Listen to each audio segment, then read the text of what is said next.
नमस्कार, आप देख रहे हैं एबीसी न्यूज नेटवर्क अतुल्य भारत चेतना। मैं हूं आपके साथ अक्षता मौर्य। आइए रुक करते हैं खबर की ओर।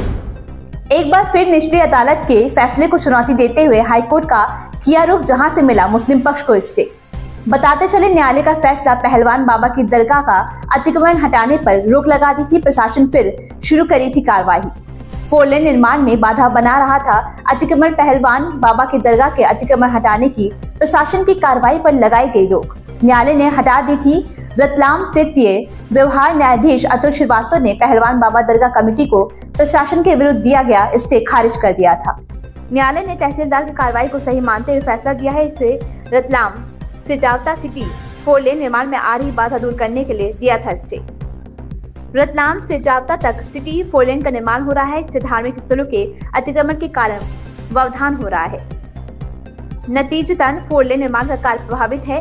इससे वाहनों को आवाजाही में परेशानी हो रही है। अतिक्रमणों की जांच करने पर पाया गया था कि पहलवान बाबा की दरगाह का काफी हिस्सा सरकारी जमीन पर है। इसके आसपास भी अतिक्रमण हो गया था। इसके चलते लोक निर्माण विभाग द्वारा दरगाह कमेटी को नोटिस जारी कर नियत अवधि में अतिक्रमण हटाने के लिए कहा गया था। अतिक्रमण नहीं हटने पर प्रशासन ने खुद ही हटाने की कार्रवाई शुरू की थी।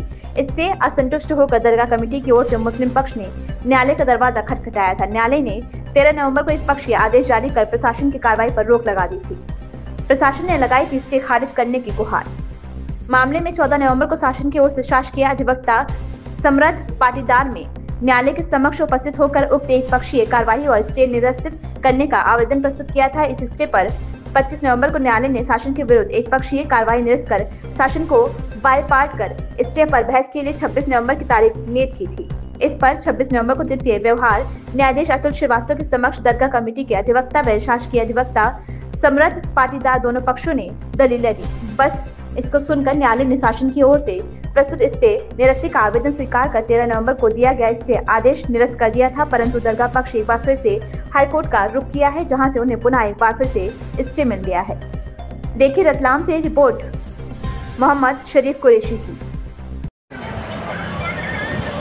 निचली अदालत से आपका स्टे खारिज होने के बाद आप हाई कोर्ट गए हैं। हाई कोर्ट से भी आप कुछ आदेश लेके आए, किस तरीके के आदेश है और क्या आदेश है?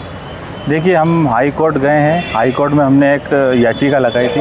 याचिका में माननीय उच्च न्यायालय ने हमें आदेश दिया है कि तहसीलदार महोदय द्वारा एक 16/8/2024 को जो आर्डर दिया था, उस आर्डर पर रोक लगा दी गई है और न्यायालय ने हमें कहा है कि आप उसकी अपील कीजिए, तब तक कि जो आदेश है वो स्थिर रखा गया। किन तथ्यों पे आप अब ऊपरी अदालत में गए थे और किन तथ्यों पे आपको ये आदेश मिला? भैया, हम ऊपरी अदालत में इन तथ्यों पे गए थे कि प्रशासन का कहना है कि 10/10 पे आप काबिज हो और 10/10 आपकी जगह है, लेकिन वास्तविक स्थिति तो ये है कि हम 40/150 पर काबिज है और हम 40/150 का जो रिकॉर्ड है वो नगर पालिका में दर्ज है। सारे दस्तावेज हमारे पास है और उस दस्तावेज के आधार पर हम वहाँ गए।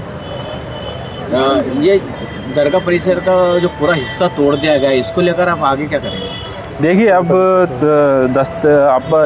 वास्तविक स्थिति तो ये है कि अब जो तोड़ दिया गया है, तो अभी हम हमारी लड़ाई पूरी लड़ेंगे और आगे हम जहाँ तक जा सकते हैं, अगर हमें लगा तो हम उच्च न्यायालय से सर्वोच्च न्यायालय भी जाएंगे और जो तोड़ा है उसके लिए हम क्षतिपूर्ति जो है वो हम वसूल करेंगे। अच्छा, प्रशासन के साथ आप कई बार बैठ चुके हैं, कई बार आपकी मामले पे चर्चा हो चुकी है, क्यों बात नहीं बन पा रही?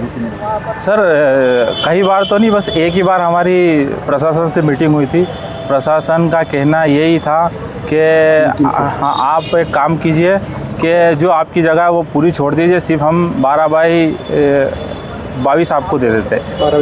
लेकिन हमारा जब पूरा कब्जा है, जब हम पूरे दस्तावेज पे सही है, तो हम हमारी ज़मीन क्यों दें?